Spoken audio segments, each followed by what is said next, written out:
Isang giant eel na may bigat na 7 kilos ang nahuli sa isang ilog sa Bula, Camarines Sur. Instant celebrity sa kanilang barangay ang 26 anyos na si Albert Colambo ng Barangay Kasugad sa bayan ng Bula, Camarines Sur. Ang kanya kasing larawan habang karga ang nasa 7 kilong malaking buriruan o giant mottled eel o igat. Nakuha ang atensyon ng mga netizen. Nahuli ng kanyang pinsan sa Balaugan River ang naturang malaking igat. Binili raw ito ni Albert para ipadala bilang regalo sa kanyang tiyuhin na sundalo na nakatalaga sa Fort Bonifacio. Dahil kung bibilhin sa palengke, 500 pesos per kilo ang ganito kalaking igat. Pero ito, nabili lamang daw ni Albert sa halagang 200 pesos ang kada kilo.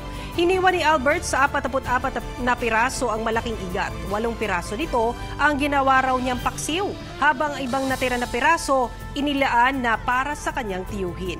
Ayon sa BFAR Bicol, pwedeng umabot ang timbang ng isang giant mottled eel ng hanggang 16 kilos. Ligtas din daw itong kainin dahil malinis ang water quality ng kanilang natural habitat. Panregalo ko po ito duman sa tito kong sundalo. Padara ko duman sa Fort Bonifacio. Tigbuno ko na, tig-slice ko na po ito. Tapos ready to ship na.